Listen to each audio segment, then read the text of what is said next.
பலம் நேசம் நிறைந்த உள்ளத்தால் நீளம் நிறைந்த மணிகண்டத்து ஈசனடியார் பெருமையினை எல்லா உயிரும் தொலையெடுத்து தேசமை எதிர்த்தொண்ட தொகை முன்பணித்த திருவாளன் வாசமலர்மன் கழவணங்க வந்த பிறப்பை வணங்குவாம். தூக்கு சீர் திருத்தொண்ட தொகை விதி வாக்கினால் சொல்ல வல்ல பிரான் எங்கள் பாக்கிய பயனாம் பதிகுன்றைவால் சேக்கிழாரடி சென்னியிருத்துவாம். கைலாய பரம்பரையில் சிவஞான போத நெறி காட்டும் வெண்ணை பயில் வாய்மைமை கண்டான் சந்ததிக்கோர் மெய்ஞான பானுவாகி குயிலாரும் பொருள் திராவடுதுறைவாள் குரு நமச்சிவாய தேவன் செயலாதி மரபுடையோன் திருமரபு நீடூழி தழக மாதோ.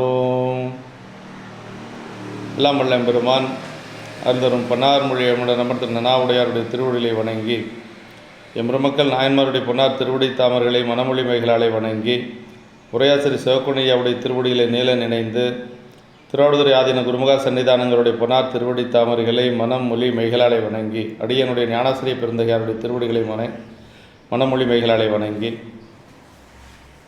எம்பெருமான் எரிபத்த நாயனாருடைய திருவடி தாமரைகளை வணங்கி அமைகின்றேன். அன்பார்ந்த சிவனை செல்வர்களே, இன்று மாசி மாதம் அஸ்த நட்சத்திரம். எம்பெருமான் எரிபத்த நாயனார் குருபூசை திருநாள். எம்பெருமான் எரிபத்த நாயனாருடைய திருச்சரிதத்தை தெய்வ சேக்கிழார் பெருமான் 57 திருப்பாடல்களை நமக்கு அருளியிருக்கிறார். எம்பெருமான் எரிபத்த நாயனார் கருவூர் என்று சொல்லக்கூடிய கொங்கு நாட்டில் இருக்கக்கூடிய திரு கருவூர் ஆநிலை என்று சொல்லக்கூடிய அந்த ஆலயத்திலே அடியார் பணி செய்து கொண்டு வந்த பெருமகனார். அவருடைய பெருமையை நம்முடைய திருத்தொண்ட தொகை ஆசிரியர் சொல்லுகின்ற பொழுது இலைமழிந்த வேள் நம்பி எரிபத்தற்கடியேன் என்று சொல்லி கூறுகிறார். அது இலை வடிவனதாக புகழ்மழிந்த மலு ஆயுதத்தை ஏந்திய நம்பியாக எரிபத்த நாயனாருக்கு நான் அடியேன் ஆவேன் என்று சொல்லி சொல்லுகிறார். நம்பி என்று சொன்னால் ஆடவரில் சிறந்தவர் என்று சொல்லி பொருள். நமக்கு நம்முடைய திருவந்தாதி திருத்தொண்டர் திரு அந்தாதி ஆசிரியர் நமக்கு அருளுகின்ற பொழுது ஊர் மதில் மூன்றட்ட உத்தமர்க்கு என்றோர் உயர்தவத்தோன் தார் மலர் கொய்யா வருபவன் தண்டின் மலர் வரித்த ஊர்மலை மேற்கொள்ளும் பாகர் உடல் துணையாக்கும் அவன் ஏர்மழி மாமதில் சூழ்கருவூரில் எரிபத்தானே. அதாவது ஊர்மதில் 3 அட்ட உத்தமர்க்கு திரிபுரங்களை எரித்த உத்தமர் என்று சொன்னால் சிவபெருமானுடைய, அப்படி சிவபெருமானுக்கு உயர்தவத்தோன் என்று சொல்ல. உயர்தவத்தோன் என்று சொன்னால் பெருமானுக்கு மலர் பறித்து சாற்றக்கூடிய, அது சிவகாமி ஆண்டாரை சொல்லுகிறார். உயர் தவத்தோன் பூ பறித்து சாற்றுதல் தான் பெருமானுக்கு மலர் தொண்டு செய்வது உயர்ந்த தவம் என்று சொல்லி சேக்கிழ பெருமான் இதிலே சொல்லுகிறார். அப்படி உயர்தவத்தோன் தார்மலர் கொய்யா வருபவன் தண்டின் மலர் பறித்த, அப்படி பெருமானுக்கு திருப்பள்ளி தாமத்திற்கு அவர் மலர் எடுத்துக்கொண்டு செல்லுகின்ற பொழுது ஒரு தண்டிலே அந்த கூடையை வைத்து எடுத்து செல்கிறார்.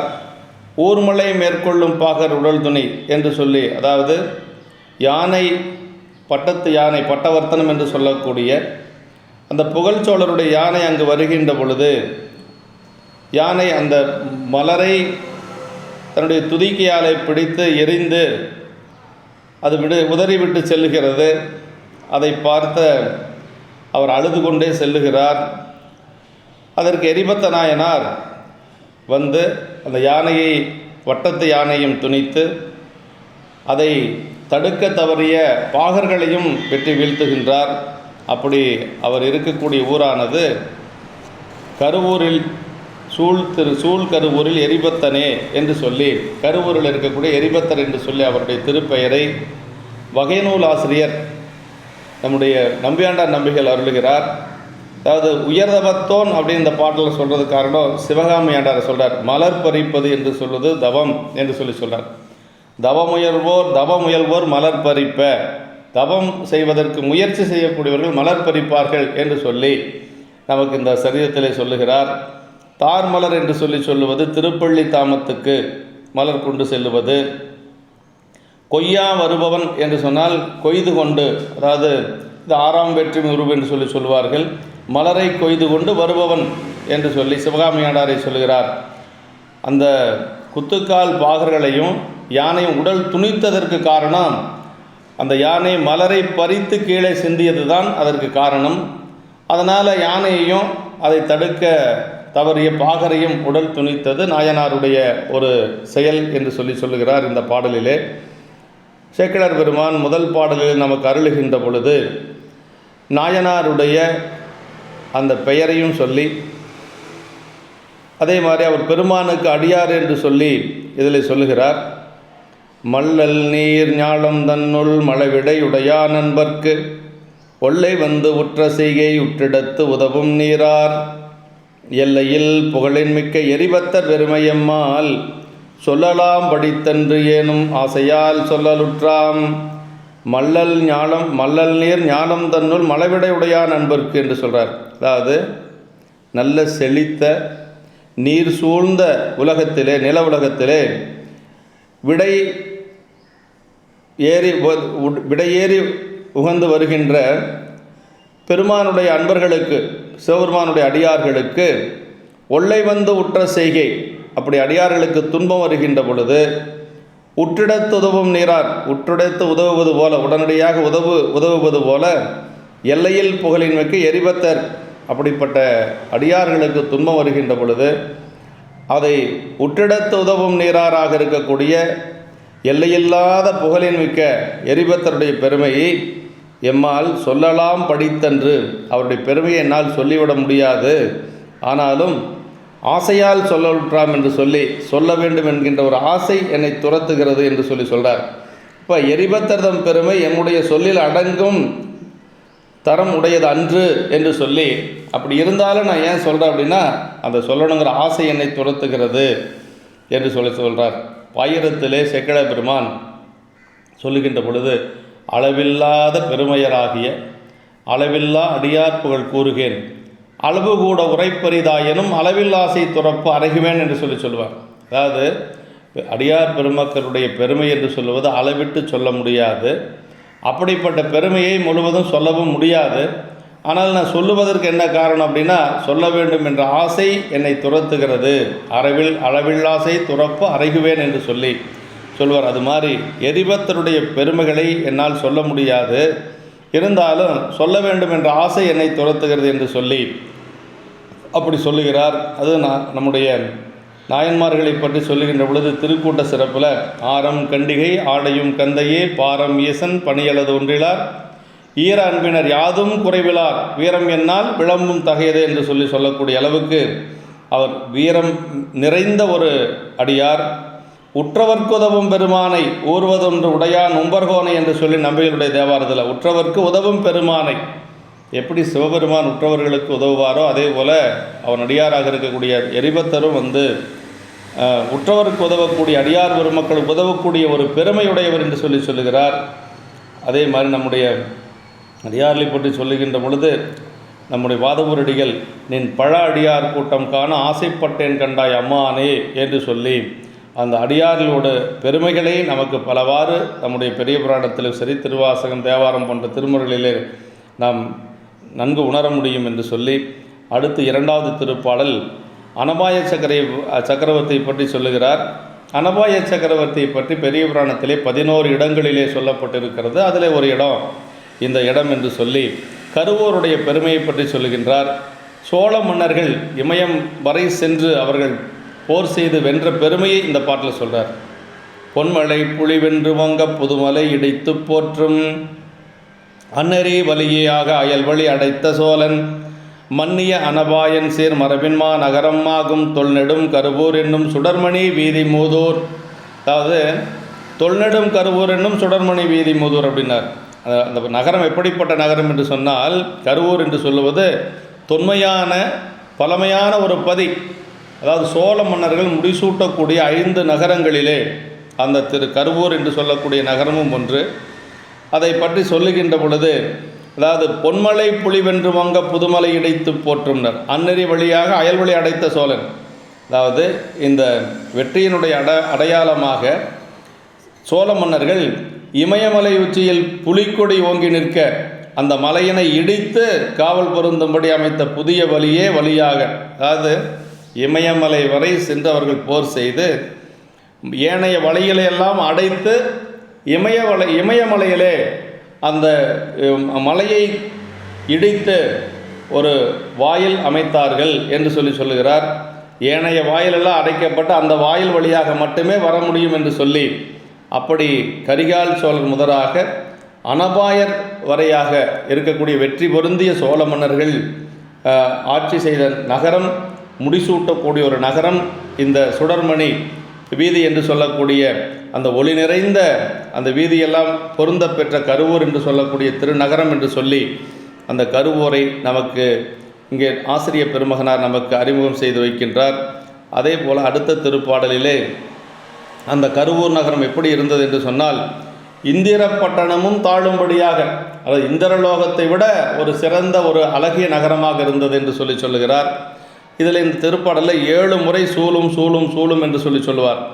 மாமதில் மஞ்சு சூழும் மாளிகை நிறைவின் சூழும் தூமணி வாயில் சூழும் சோலைகள் வாசம் சூழும் சோலையில் வாசம் சூழும் தேமலர் அழகம் சூழும் சிலமதி தெருவு சூழும் தாம் மகிழ்ந்தமரர் சூழும் சதமகன் நகரம் தாள.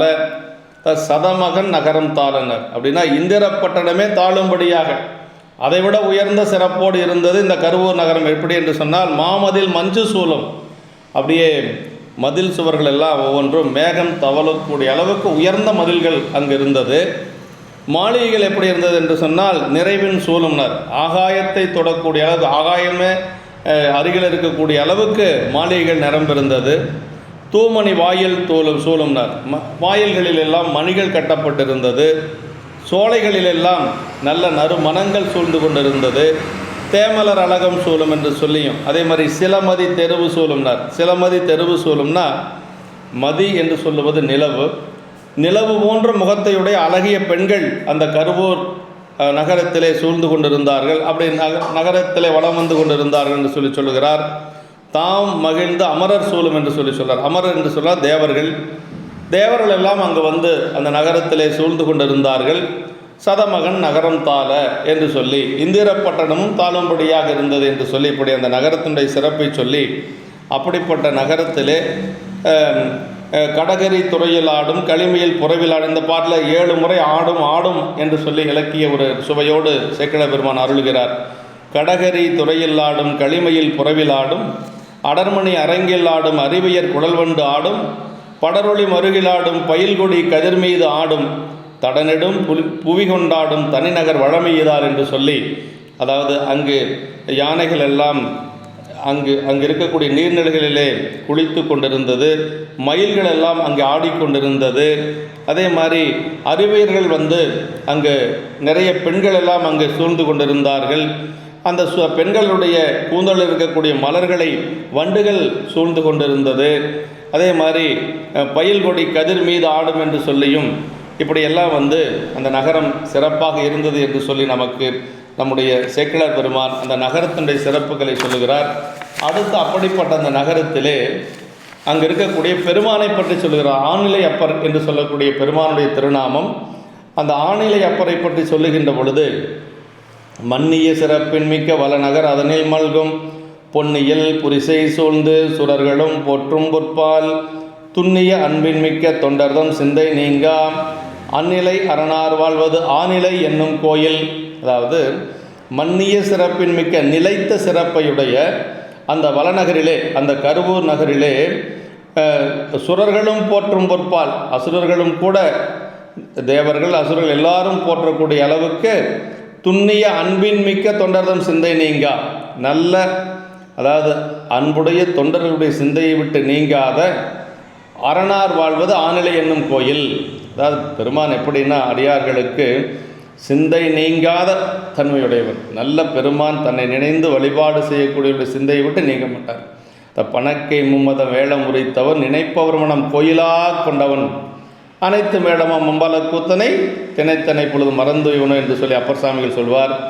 அதே மாதிரி நம்முடைய திருவாசகத்திலே தந்தது உன் தன்னை என்று சொல்லக்கூடிய திருப்பாடலில் சிந்தையே கோயில் கொண்ட எம்பெருமான் திருப்பெருந்துறையுரை சிவனே என்று சொல்லி பெருமான் இருப்பது அதை சிந்தை நீங்கா அந்நிலை அரணார் என்று சொல்லுகிறார்.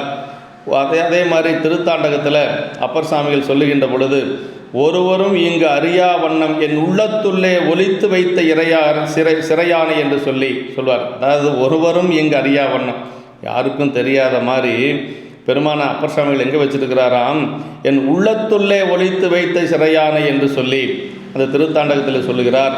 அதே மாதிரி மறவாதே தன் திறமை வாழ்த்தும் தொண்டர் மனத்தகத்தை அனவரதம் மன்னினானை என்று சொல்லி யாரெல்லாம் பெருமானை வாழ்த்தி பாடுகின்றார்களோ அன்பு செய்கின்றார்களோ அந்த தொண்டருடைய மனத்திலே பெருமான் இருப்பார் என்று சொல்கிறார். அதே மாதிரி நம்முடைய கண்ணப்ப நாயனாரை பற்றி சொல்லுகின்ற பொழுது ஞானசம்பந்த பெருமானுடைய சரிதத்தில் அன்பின் மெய்மை உருவினையும் அன்பினுள்ளே மண்ணும் வெள்ள செஞ்சடை கற்றை நெற்றி செங்கன் விமலரையும் உடன் கண்ட விருப்பம் பொங்க என்று சொல்லி, அதாவது கண்ணப்ப நாயனாருடைய அந்த அன்பிலே காலத்தினாதர் மன்னி இருப்பார், அவருடைய சிந்தையிலே மன்னி இருப்பார் என்று சொல்லுகிறார். அப்படி அந்த நிலையிலே இருக்கக்கூடியவர் நம்முடைய ஆநிலையப்பர் என்று சொல்லி, அதாவது அன்புடைய தொண்டருடைய சிந்தை நீங்காத ஆநிலையப்பர் என்று சொல்லி நமக்கு அருளுகிறார். இப்படிப்பட்ட பெருமான் அங்கு அந்த பெருமானுக்கு வழிபாடு செய்யக்கூடிய அடியார் பெருமக்களுக்கு இடர் வருகின்ற பொழுது அந்த இடரை களையக்கூடிய ஒரு தொண்டர் இருந்தார், அவர்தான் எரிபத்தர் என்று சொல்கிறார்கள். பொருள் திருமறை கடந்த புனிதரை இனிது அக்கோயில் மருள்துறை மாற்றால் வழிபடும் தொழிலராகி இருள் கெடுவொடுங்கும் கண்டத்து இறையவர்க்கு உரிமை பூண்டார்க்கு அருள் பெரும் தொண்டு செய்வார் அவர் எரிபத்தராவார். பொருள் திருமறை கடந்த புனிதரை, வேதங்களையெல்லாம் கடந்திருக்கக்கூடிய புனிதராக இருக்கக்கூடிய பெருமானை அந்த கோயிலில் மருள்துறை மாற்றால் அப்படின்னார். அதாவது இறைவனது வழிபாடே மருள்துறை என்று சொன்னால் பிறப்பு மயக்க நிலை என்று சொல்லக்கூடிய மீண்டும் மீண்டும் பிறப்புக்கு வரக்கூடிய நிலை, அந்த பிறப்பை மாற்றக்கூடிய ஒரு பெருமான் யார் அப்படின்னா சிவபெருமான் தாங்க. அதான் சொல்கிறார், மருள்துறை மாற்றால் வழிபடும் தொழிலராகி. அப்படி அந்த பிறவியை மாற்றக்கூடிய பிறவியை நீக்கக்கூடிய அளவுக்கு பெருமானை வழிபாடு செய்யக்கூடிய தொழிலராகி இருள் கெடு ஒடுங்கும் கண்டத்து இறையவர்க்கு உரிமை பூண்டாருக்கு, அதாவது இறைவனுக்கு அவர் உரிமை பூண்ட அடியார் பெருமக்களுக்கு அருள் பெரும் தொண்டு செய்வார். அப்படி அடியார் பெருமக்களுக்கு தொண்டு செய்யக்கூடியவர் அவர்தான் எரிபத்தர் என்று சொல்லி நமக்கு சொல்கிறார். அதாவது அவர் செய்த தொண்டு அடியார் தொண்டு என்று சொல்கிறார். அடுத்த பாட்டிலே அதே சொல்கிறார், மழை வளருலகில் எங்கும் மன்னிய செய்வம் மோங்க அலல் அவர் சடையா நண்பர்க்கு அடாதன அடுத்த போது முளையறி என்ன தோன்றி முரண்கடையறிந்து தீர்க்கும் பழமறை பரசும் தூய பரசுமுன் எடுக்க பெற்றார். அதாவது இந்த பாட்டில் மலை வளர் உலகில் எங்கும் மன்னிய சைவம் மோங்க, அதாவது அந்த நீர் நிறைந்த இந்த உலகத்திலே அந்த நிலை பெற்ற சைவம் ஓங்கும் பொருட்டாக அழலவர் சடையான் அன்பர்க்கு அந்த பெருமானுடைய அடியார்களுக்கு அடாதன் அடுத்த போது ஏதாவது ஒரு துன்பம் வருகின்ற பொழுது எப்படி வருவார்னா நாயனார் முளையறி என்ன தோன்றி அப்படின்னார். அப்படி குகையிலிருந்து ஒரு சிங்கம் கிளம்புவது போல அப்படி கிளம்பி வந்து முரண்கடை எறிந்திருக்கும் பழமறை பரசும் தூய பரசும் எடுக்க பெற்றார். அப்படி அந்த அடியார் பெருமக்களுடைய துன்பத்தை நீக்குவதற்காக பரசு என்று சொல்லக்கூடிய அந்த மலுவாயுதத்தை தன்னுடைய கையிலே வைத்திருந்தார் என்று சொல்லுகிறார். அதாவது நம்முடைய பெரிய புராணத்திலே அடியார் பணிகள் என்று சொல்லுவது 2 பணிகள். அது மொத்தத்தில் பணி என்று சொன்னால் இறைவன் பணி அடியார் பணி 2. அந்த அடியார் பணியில் 2, அந்த அடியார் பணியில் 2 என்னென்ன அப்படின்னா, ஒன்று அடியார் பணியில் 2ல் ஒன்று வேண்டுவன கொடுத்தல், அடியார்களுக்கு என்ன வேணுமோ அதை கொடுப்பது. இளையான்குடி நாயனார், இயற்பகை நாயனார் இப்படி எல்லாம் அப்படி அவர்கள் அடியார்களுக்கு வேண்டுவன கொடுத்தல் என்று சொல்லக்கூடிய பணியை செய்தவர்கள். இன்னொரு பணி என்னென்னா, அடியாருக்கு ஏதாவது துன்பம் வருகின்ற பொழுது அடாதன அடுத்த போது தீர்க்கும் வீரம். அடியார்களுக்கு துன்பம் என்று வருகின்ற பொழுது அதை தீர்க்கக்கூடிய ஒரு வீரம், அதை வீரம் என்னால் விளம்பும் தகையதோ என்று சொல்லி சேக்கிழ பெருமான் நமக்கு திருக்கூட்ட சிறப்பில் சொல்கிறார். அப்படி 2 பணிகள், ஒன்று அடியார்களுக்கு வேண்டுவன கொடுப்பது, இன்னொன்று அடியார்களுக்கு துன்பம் வருகின்ற பொழுது துடைப்பது. இது 2ல் 2வது பணியை செய்தவர் தான் நம்முடைய நாயனார் என்று சொல்லுகிறார். அதற்காக அவர் கையிலே பரசு என்று சொல்லக்கூடிய ஆயுதத்தை வைத்திருக்கிறார். அப்படி அவர் பணி செய்து கொண்டிருக்கிற பொழுது ஆநிலை அப்பருக்கு தினசரி மலர் தொண்டு செய்து கொண்டு வருகிறார். அவர் அந்த திருப்பள்ளி தாமத்துக்கு மலர் தொண்டு செய்து கொண்டு வரக்கூடியவர் சிவகாமி ஆண்டார் என்று சொல்லி ஒரு பெரியவர். அவர் தினசரி பெருமான் அவர் நந்தவனத்தில் சென்று பூ பறித்து அலங்கள் சாத்தி அப்படியே உள்நரை காதலோடு ஒழுகுவாராம். பெருமானுக்கு மலர் தொண்டு செய்கிறது எப்படி செய்யணுமா? உள்ளோர பெருமானிடத்தில் அன்பு கொண்டு அந்த பணியை செய்து கொண்டு வருகிறார். அப்படி தினசரி வைகரை உணர்ந்து பொழுது விடிவதற்கு முன்பாக அவர் எழுந்து அதே மாதிரி புனல் மூழ்கி நல்ல நீரிலே குளித்து கொண்டு வாய் கட்டிங்கிறார். மலர் பறிக்கின்ற பொழுது நம்முடைய எச்சில் படாமல் இருக்கிறதுக்காக அந்த காலத்திலே வாய்கட்டி மலர் பறித்தல் என்று சொல்லி ஒரு வழக்கு இருந்திருக்கிறது. ஒரு துணியின் மூலமாக வாயினை கட்டி கொண்டு மொய்மலர் நெருங்குவாச நந்தனவனத்து முன்னி அப்படி மலர் இருக்கக்கூடிய நந்தவனத்திலே சென்று அப்படியே தன்னுடைய கையினாலே கமழ்முகை அலரும் வேலை தெய்வநாயகர் நல்ல மனமிக்க மலர்களை எல்லாம் பறித்து கொண்டு பெருமானுக்கு சாத்தும் திருப்பள்ளி தாமும் அவர் தினசரி செய்து கொண்டு வருகிறார். அப்படி செய்து கொண்டு வருகின்ற பொழுது அந்த மலரை எல்லாம் என்ன செய்வார்னா, சிவகாமி ஆண்டார் ஒரு கூடையில் அழகான ஒரு கூடையிலே போட்டு மலரை பறித்து அந்த கூடையை ஒரு தண்டிலே கோர்த்து அந்த தண்டை தன்னுடைய தோல் மீது அப்படி வைத்து கொண்டு வருவார். ஏனென்று சொன்னால் இறைவனுக்கு கொண்டு செல்லக்கூடிய மலர் மற்றும் நிவேதன பொருள்களை காலுக்கு கீழே இப்படி தொங்க விட்டு கொண்டு செல்லுவது மரபில்லை. அதனால் அதை தன்னுடைய தோலுக்கு மேலே அந்த தண்டிலை கோர்த்து கொண்டு செல்லுகிறார். அப்படி செல்லுகின்ற பொழுது கோல பூங்கூடை தன்னை நிறைத்தனர் கொண்டு நெஞ்சில் வாலிய நேசம் கொண்டு மலர் கையில் தண்டும் கொண்டு அங்கு ஆலயம் அதனை நோக்கி அங்கனர்க்கு அமைத்து சாத்தும் காலை உதவ வேண்டி கடுதினில் வாரான் என்றார். அப்படின்னா மலரை பறித்து கொண்டு வேகமாக வர்றார். அந்த மலரை எப்படி பறித்து கொண்டு வர்றார்னா, கோலப்பூம் கூடைதன்னை நிறைத்தனர் கொண்டு அழகிய அந்த மலர்களை எல்லாம் நல்ல அழகான ஒரு கூடையிலே அந்த மலர்களை எல்லாம் நிறைத்து கொள்ளுகிறார். அப்புறம் நெஞ்சில் வாலிய நேசம் கொண்டனர். அப்படியே மனசுக்குள்ளே உண்மையான அன்போடு அந்த பெருமானுடைய ஆலயத்துக்கு சென்று கொண்டிருக்கிறார். அப்படியே அந்த தண்டு அந்த கோலிலே அந்த பூங்குடையை கோர்த்து கொண்டு அங்கு செல்லுகிறார். அப்படி அங்கனருக்கு அமைத்து சாத்தும் காலை அந்த சாமிக்கு சாற்றக்கூடிய அந்த காலை நேரம் திருப்பள்ளி தாமத்துக்கு அந்த மலர்களை எடுத்து கொண்டு வேகமாக போகிறார். கடிதினில் வாரான் என்றார் என்று சொல்லுகிறார். அப்படி செல்லுகின்ற பொழுது அந்த நாள் அட்டமை திருநாள் என்று சொல்லக்கூடிய நவமிக்கு முன்பாக இருக்கக்கூடிய நாள். இது அந்த நவமிக்கு முன்பாக இருக்கக்கூடிய அஷ்டமி நாளிலே அவர் செல்லுகின்ற பொழுது புகழ்ச்சோழ நாயனாருடைய பட்டத்து யானை அங்கு வருகிறது. பட்டத்து யானை பட்டவர்த்தனம் அந்த வழியாக அப்படி எப்படி வருதுன்னா ரொம்ப கழிப்போடு வருகிறது. அந்த ஆம்பராவதி என்று சொல்லக்கூடிய அந்த நீரிலே நீராடி விட்டு பெரிய கழிப்போடு அப்படி பொலிமதம் சொரிய அப்படி பாகர்கள் எல்லாம் பின்னாடி வருகிறார்கள். பாகர்களுக்கு முன்பாக அப்படியே ஒரு கழிப்போடு வேகமாக அது அப்படி மதம் கொண்டு அந்த யானை அப்படியே வருகிறது.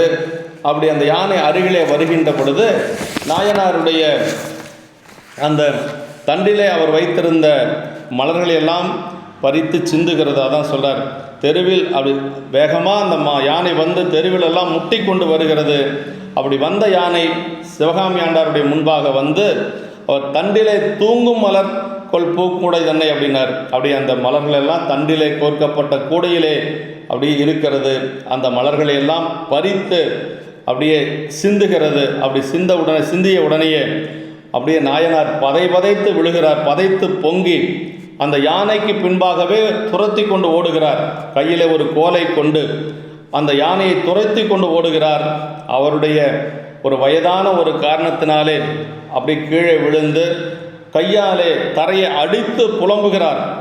அப்புறம் சொல்கிறார், முன் சிவதா சிவதா என்று சொல்லி இந்த யானை பின்பாக மீண்டும் ஓடுகிறார். ஓட முடியல, ஒரு குறிப்பிட்ட அளவுக்கு மேலே அப்படியே நின்று கொண்டு புலம்பிக் கொண்டிருக்கிறார். சொல்கிறார், களி யானையின் ஈருரியாய் சிவதா எளியார் வழியாம் இறைவா சிவதா அழியார் அடியார் அறிவே சிவதா தெளிவார் அமுதே சிவதா சிவதா என்று சொல்லி அந்த சிவதா சிவதான்னா ஒரு அபயக்குரல், பெருமானை நோக்கி ஒரு துன்பம் நிகழ்ந்த பொழுது சொல்லக்கூடிய ஒரு அபயக்குரல், அந்த சிவதா சிவதா என்று சொல்லுகிறார். அதாவது களியானையின் ஈருரியாய் சிவதான், யானையினுடைய அந்த தோலை உரித்த பெருமானே சிவதா என்று சொல்லி எளியார் வழியாம் இறைவா சிவதா என்று சொல்லி அப்புறம் என்ன சொல்கிறார், அழியார் அடியார் அறிவே சிவதான்னார். அப்படின்னா அன்பு நிறைந்த அடியார்களின் அறிவானவரே சிவதா, அதாவது அன்பு நிறைந்த அடியார்களின் அறிவாக இருக்கக்கூடியவன் பெருமான் என்று சொல்றார். தெளிவார் அமுதே அப்படின்னா தெளிவார்க்கு அமுதம் போன்றவனே சிவதா சிவதா என்று சொல்லி அப்படி புலம்பிக் கொண்டு ஓடுகிறார். அப்படி செல்லுகின்ற பொழுது அவருக்கு எதிராக எரிபத்தர் வருகிறார். எரிபத்தர் வந்து கேட்கிறார், என்ன நிலை என்று சொல்லி கேட்கின்ற பொழுது அவர் நடந்ததை எல்லாம் சொல்லுகிறார். அப்படி சொன்ன உடனேயே அவர் சொல்றார், மன்றவர் அடியார்க்கு என்றும் வழிப்பகை களிரே என்றோ, அடியார்களுக்கு எப்பொழுதும் இந்த யானை பகை என்றோ என்று சொல்லி கொன்றது வீழ்ப்பேன் என்று கொலைமொழி எடுத்து வந்தார். அந்த அடியாருக்கு துன்பம் செய்த அந்த யானையை நான் கொன்று வீழ்த்துவேன் என்று சொல்லி அந்த மழுவை எடுத்து கொண்டு அங்கே ஓடி வருகிறார். அப்படி வருகின்ற பொழுது வந்தவர் அந்த தொண்டர் நம்மை கண்டு வணங்கி, உம்மை இந்த வள்ளிடும்பை செய்த இந்த துன்பம் செய்த யானை எங்கு உற்றது என்று சொல்லி எரிபத்தரிடத்திலே எரிபத்த நாயனார் சிவகாமி ஆண்டரிடத்தில் கேட்கிறார். அவர் சொல்றார், இந்த வழியாகத்தான் இந்த யானை சென்றது என்று சொல்லி சொல்லுகின்ற பொழுது, இங்கு இது பிழைப்பது எங்கே இனி என்று சொல்லி, அந்த யானை எப்படி பிழைத்து விடும் என்று சொல்லி நான் பார்த்து விடுகிறேன் என்று சொல்லி அந்த மழுவோடு செல்லுகிறார். வேகமாக சென்று அந்த மதம் பிடித்த யானையினுடைய வேகத்தை முந்தி அவர் அந்த யானையின் மீது அப்படியே பாய்ந்து அந்த யானையை பாய்ந்து பிடிக்கிறார். அதான் சொல்றார், சுடர்மழு வளத்தில் வீசி கொண்டு எழுந்து ஆர்த்து சென்று காலினால் குலுங்க பாய்ந்தார் அப்படின்னார். அப்படி பாய்ந்து அந்த யானையின் மீது தாவி விடுகிறார். அப்படி பாய்ந்த உடனேயே அந்த யானைக்கு கோபம் வருகிறது, அந்த யானை சீறுகிறது. அப்படி யானையும் அந்த சீற்றத்தோடு இருக்கின்ற பொழுது அந்த யானையை இவர் வந்து துணித்து விடுகிறார். அந்த துணித்து விட்டதை எப்படி சொல்றாருன்னா, அச்சம் தாய் தலை அன்பின் முன்பு நிற்குமே என்று சொல்லி, இந்த தாய் தலை அன்பின் முன்பாக அந்த பயம் என்று சொல்லுவது எப்பொழுது இருக்காது என்று சொல்லி, ஏன்னா அவர் அடியார் மீது வைத்திருந்த அன்பின் முன்பாக இந்த யானையனுடைய கோபமே அங்கே ஒன்றும் நிற்க முடியவில்லை என்று சொல்லி தகைந்து பாய்ந்து அந்த யானையின் மீது பாய்ந்து தோய்தனி தடக்கை வீழ அப்படியே தும்பிக்கை கீழே விழும்படியாக மலிவினாலே துணித்த தொண்டர் அப்படியே அங்கு யானையை துணித்து நிற்கிறார். அப்படி அது மட்டுமல்ல, யானை அப்படி வீழ்ந்து விடுகிறது. அதை தடுக்க தவறிய குத்துக்கோல் பாகர்கள், யானையை செலுத்தக்கூடியவர்கள் மொத்தம் 5 பேரையும் அவர் வந்து வெட்டி வீழ்த்துகிறார். அதற்கு பிறகு அங்கு அந்த பட்டவர்த்தனம் என்று சொல்லக்கூடிய பட்டத்து யானையும் பட்டது. அதே மாதிரி அந்த குத்துக்கால் பாகர்களும் இறந்து பட்டார்கள். அதற்கு பிறகு அந்த அரசனிடத்திலே சென்று புகழ்ச்சோழருடைய அரண்மனையில் சென்று அங்கே இருக்கிறவங்க சொல்கிறாங்க, அதாவது பற்றாளர் இளதாய் நின் பொன் பட்டாமால் யானை வீழ செற்றனர் சிலராம் என்று செப்பினார் பாகர் என்றார்கள். அதாவது பற்றாளர் இளதாய்னா எந்த ஒரு எதிரியும் இல்லாதவரே அப்படின்னா அவரை எதிர்த்து வெல்லக்கூடிய அளவுக்கு அங்கே யாரும் கிடையாது. அப்படி இருக்கக்கூடியவரே உன்னுடைய பட்டத்து யானையை சிலர் அதை வெட்டி விட்டார்கள், வீழ்த்தி விட்டார்கள் என்று சொல்லி அரசனிடத்தில் சொல்லுகின்ற பொழுது அரசருக்கு அப்படியே கோபம் வருகிறது. அப்படி இள அரி ஏறு போல் அப்படின்னார். அப்படியே ஒரு ஆண் சிங்கம் போல அங்கே அப்படியே ஒரு இள அரி ஏறு போல எலிமணி வாயில் நீங்க வாயிலுக்கு வெளியே வருகிறார். வந்து அந்த சோழர் வந்து உடனடியாக அவர் வந்து ஒரு குதிரையின் மீது ஏறி அப்படியே சேனைகள் சூழ அந்த இடத்துக்கு வருகிறார். எல்லோரும் வருகிறார்கள். அப்படி வருகின்ற பொழுது வேகமாக வரணுங்கிறதுக்காக குதிரை மீது ஏறிக்கொண்டு வருகிறார். அதாவது சொல்ற அன்னலம் புறவி மேற்கொண்டு அரசமா வீதி சென்றான் என்று சொல்றார். திரும்ப மீண்டும் வருகின்ற பொழுது அந்த யானையின் மீது வருவார். அதனால் வந்து புறவியை சொல்கிறார். அப்படி வேகமாக வருகின்றவர் வந்து கடுவிசை முடுகி போகி களிற்றொடும் பாகர் வீழ்ந்த படுகளம்புருகச் சென்றான் பகைப்புலத்தவரை காணான் விடுசுடர் மலு ஒன்று ஏந்தி வேறு இரு தடக்கை தாய அடுகளிரு என்ன நின்று அன்பரை முன்பு கண்டான். அப்படி வேகமாக வந்தார் அரசர். அப்படி வருகின்ற பொழுது யானை இறந்து கிடக்கிறது, பாகர்கள் எல்லாம் இறந்து கிடக்கிறார்கள். அந்த களத்துக்கு வந்து விட்டார். அந்த படுகளத்திலே வந்து யானை குதிரையின் மீது இருக்கின்ற பொழுது பார்க்கிறார், பகைவர்கள் ஒருவரையும் காணோம். அதாவது பகைப்புலத்தவரை காணான், ஒருவரும் அங்கே இல்லை. அப்புறம் ஒருத்தர் மலுவோடு நிற்கிறார். அவர் எப்படி இருக்கிறார் அப்படிங்கிறத சேக்கிழார் பெருமான் சொல்லார் பாருங்க. விடுசுடர் மழுவொன்று ஏந்தி வேறு இரு தடக்கை தாய. யானைக்கு ஒரு கை இல்லையா, தும்பிக்கை. ஆனால் இந்த யானைக்கு 2 கையோட ஒரு யானை போல நிற்கிறாராம் எரிபத்த நாயனார். சேக்கிழார் பெருமான் சொல்லார், 2 கையை சொல்லார். இருதடக்கை தாய அடுகளிரு என்ன நின்று அன்பரை முன்பு கண்டான். அந்த 2 தந்தங்க 2 துதிக்கையோடு இருக்கக்கூடிய நாயனாரை புகழ்ச்சோழர் பார்க்கிறார். அப்படி பார்த்த உடனேயே அந்த இடம் எப்படி இருக்குது அப்படின்னா, ஒரு பெரிய குன்று சரிந்து கிடக்கிறது. அந்த குன்றிலிருந்து அருவி போல அப்படியே ரத்தம் வந்து கொண்டு இருக்கிறது. அந்த யானையை குன்று போல சொல்கிறார். அந்த யானையினுடைய அந்த குருதி வருகின்றதை ஒரு அருவி, ஒரு மலையிலிருந்து அருவியில் நீர் கொட்டுவது போல வருதான். அவ்வளோ பெரிய யானை இறந்து கிடக்கிறது. அதிலிருந்து ரத்தமெல்லாம் வந்து கொண்டு இருக்கிறது. அப்படியே அந்த களிற்றின் யானையின் முன்பாக நின்று மன்றுள் என்றும் நிறுத்தமே புரியும் வெள்ளி குன்றவர் அடியாரானார். பார்க்கிற பொழுது பக்கத்தில் அடியாராக இருக்கிறாரு, பெருமானுடைய அடியார். அதுவும் நின்றவர் மன்றுள் என்றும் நிறுத்தமே புரியும் வெள்ளி குன்றவர் அடியாரானார். அதாவது கூத்தப்பெருமான் நம்முடைய மன்றிலே நின்று திருக்கூத்தாடி கொண்டிருக்கக்கூடிய கூத்தப்பெருமானோட அடியாராக இருக்கிறாரு. கொன்றவர் இவர் என்று ஓரானார். உடனே பாருங்க, அடியாருடைய பெருமை அறிந்தவர் புகழ்ச்சோழர். இவர் எதுவும் செய்திருக்க மாட்டார். பாருங்க, அடியார்கள் மேலே அவ்வளவு அன்புடையவர் புகழ்ச்சோழர்.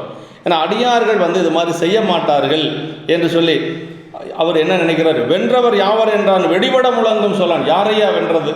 என்னுடைய பட்டத்து யானை வென்றவர் யார் என்று சொல்லி அப்படியே ஒரு உரத்த குரலில் அங்கு சத்தம் போடுகிறார். ஏன்னா பக்கத்தில் ஒரு அடியார் நிற்கிறார், அவர் அதை செய்திருக்க வாய்ப்பில்லை என்று சொல்லி மனசில் நினைச்சிட்டார். அதனால் வேறு யார் என்று சொல்லி அப்படி வெடிபட முழங்கும் சொல்லான் என்று சொல்லுகிறார். அங்கிருந்த அந்த பாகர்கள் எல்லாம் ஏதாவது சொல்கிறாங்க, அரசன் அங்கு அருளி செய்ய அருகு சென்று அணைந்த பாகர். அப்படி அந்த பாகர் பக்கத்தில் சென்று விரைசை தார் மாலை போய் நின் விரல் களிற்று எதிரே நிற்கும் திரைசை நீர் உலகின் மன்னர் யாருளார் தீங்கு செய்தார். அரசே, உங்களுடைய யானையை கொல்லக்கூடிய அளவுக்கு இந்த உலகத்தில் யார் இருக்கிறார்கள்? அவ்வளவு வீரம் பொருந்தியவர்கள் யாரும் இல்லை. அதனால் பரசு முன் கொண்டு நின்று இவரென பணிந்து சொன்னார். இந்த பரசை முன்பாக வைத்திருக்கிறாரே மலு ஆயுதத்தை, அவர்தான் இதை செய்தவர் என்று சொல்லுகிறார்கள். இப்போ இதுவரைக்கும் அவர் அவரை நினைக்கவே இல்லை. பகையரசர்கள் ஒருவரும் கிடையாது. ஏன்னா இவரை எதிர்த்து அங்கே நின்று போர் செய்யக்கூடிய அரசர்கள் அங்கே யாருமே கிடையாது. அதனால் அவர்கள் அப்படி சொல்லுகிறார்கள். அப்படி சொன்ன உடனேயே அவர் மனசில் நினைக்கிறார் பாருங்க, அப்படி இவர் தான் அதை செய்தார் என்று சொல்லியும் கூட மீண்டும் மனசில் அப்போ இவங்க சொன்னதுக்கு பிறகும் கூட அவர் என்ன நினைக்கிறார் அப்படின்னா, நாயனாரே யானையை கொன்றார் என்று அருகிருந்தவர்கள் கூறிய பொழுதும் சோழருடைய மனநிலை எப்படி இருந்தது அப்படிங்கிறது சேக்கிழார் பெருமான் அந்த பாட்டில் சொல்கிறாருங்க. அடியார்கள் எப்படி இருக்கணும், எப்படி இருப்பார்கள் அப்படிங்கிறத இந்த இடத்துல சொல்கிறார். குளையணி காதினானுக்கு அன்பராம் குணத்தின் மிக்கார் பிழைபடி நன்றி கொள்ளார் பிழைத்தது உண்டு என்று உட்கொண்டு மலைமத யானை சேனை வரவினை மாற்றி மற்ற உலைவய புறவி மேல் சென்று இழித்தனன் உலகம் மன்னன் அப்படின்னு. அப்படி இப்போ தான் அவர் என்ன நினைக்கிறார்னா, குளையணி காதினானுக்கு அன்பராம் குணத்தில் மிக்கார், சிவபெருமானுக்கு அடியார். அதாவது குளையணிந்து கொண்டு இருக்கக்கூடிய, அதாவது பெருமான் வலது காதில் தான் குலை அணிந்திருப்பார். அதாவது குலை என்று சொல்வது வலது காதில் அணியக்கூடியது, அது வீரத்திற்கு இலக்கணம். அதனால் அந்த குளையணி காதினானுக்கு அன்பராம், இவர் யாருன்னா அந்த குளையணிந்த சிவபெருமானுக்கு அன்பர். அதனால் குணத்தில் மிக்கார் அப்படின்னார். அவர் நல்ல குணத்தை உடையவராக தான் இருக்கணும். பிழைபடி நன்றி கொள்ளார்னார். அப்போ ஏதாவது ஒரு தவறு இல்லாமல் அந்த யானையை கொள்ளுவதற்கு வாய்ப்பே இல்லை. பிழைத்தது உண்டு, ஏதாவது பிழை நிகழ்ந்திருக்கும், அவர் மேலே தவறு இருக்கார், மற்ற நம்ம மேலே ஏதாவது ஒரு பிழை நிகழ்ந்திருக்கும் என்று சொல்லி மலைமத யானை சேனை வரவினை மாற்றி மற்ற எல்லாத்தையும் போக சொல்லிட்டார். கூட இருந்த அத்தனை பேரையும் போக சொல்லி அவர் அந்த குதிரையில் இருந்து கீழே இறங்கி வருகிறார். கீழே இறங்கி மீண்டும் அவர் பக்கத்தில் போகிறார். அதான் சொல்கிறார், நாயனார் நியதியை அரசர் தம்முள் நியமித்து கொண்டார். அதாவது என்ன நடந்திருக்கும் அப்படிங்கிறத தன்னுடைய மனசில் நியமித்து கொண்டார். அளவில்லாத சீற்றமுடன் வந்த மன்னன் இச்செயல் அன்பர் செய்தார் என்று அறிந்தவுடன் ஒரு சீற்றம் கோபமெல்லாம் மாறி, சிவ அபராதத்தில் அச்சமிக்கது என் யாண்டும் பிரலாத அன்பனை ஒழுக்க திண்மையினை காட்டுவதுன்னார். அப்படின்னா இதுவரைக்கும் அவர் யாரோ செய்திருக்கிறாங்கன்னு நினச்சவர் இப்போ இவர் தான் செய்தார்னா இவர் அதை செய்யக்கூடிய அளவுக்கு தீங்கு நடந்திருக்கிறது. அப்படின்னா அது ஒரு பெரிய சிவ அபராதமாக நமக்கு ஆகிவிடுமே என்று சொல்லி அரசர் மனசுக்குள்ளே வருத்தப்படுறார். அதான் சொல்கிறாருங்க, அதாவது அதுக்கு என்ன காரணம்னா, சிவ அபராதத்தில் அச்சம் மிக்கது எஞ்ஞான்றும் பிறளாத அன்புநெறி ஒழுக்க திண்மையினை காட்டுவது என்று சொல்லி சிவகோணிய உரை நமக்கு சொல்லுகிறார். அது மாதிரி இந்த இடத்துல அவர் யானையின் மீது தான் தவறு இருக்கும், அவர் மீது தவறு இருக்காது என்று சொல்லி உறுதிபட மனசில் நினைக்கிறார். அப்படி அதான் மீண்டும் என்ன நினைக்கிறார்னா, இந்த மைத்தடம் குன்று போல மதக்களிர், ஒரு மலை போல இருக்கக்கூடிய இந்த யானையின் முன்பாக இந்த மெய்த்தவர் சென்ற பொழுது, இப்படிப்பட்ட ஒரு அடியார் அங்கு செல்லுகின்ற பொழுது வேறு ஏதாவது தீங்கு நிகழாமல் இருந்ததுக்கு நான் செய்த ஒரு தவம் என்று சொல்லி, ஏன்னா வேறு ஏதாவது இவருக்கு ஒரு துன்பம் வந்திருந்தா அது என்ன ஆகிறது? ஒரு அடியாருக்கு ஒரு துன்பம் என்று சொன்னால் அது பெரிய சிவ அபராதம். அதனால் என்ன சொல்றாரு, அதாவது வேறொன்றும் புகுதாவிட்டது அத்தவம் உடையே நானேன் அம்பலவான நண்பர் இத்தனை முனிய கெட்டேன் என்கோலோ பிழை என்று அஞ்சி. அப்படின்னா இத்தவறு இதுபோல செய்யக்கூடிய அளவுக்கு என்ன பிழை நிகழ்ந்ததோ என்று சொல்லி அந்த இடத்துல வருத்தப்படுறார். ஏன்னா ஒரு பட்டத்து யானையை கொள்ளக்கூடிய அளவுக்கு இந்த அடியாருக்கு என்ன நிகழ்ந்ததோ என்று சொல்லி அவர் கொஞ்சம் மனசில் கொஞ்சம் அச்சம் வருகிறது.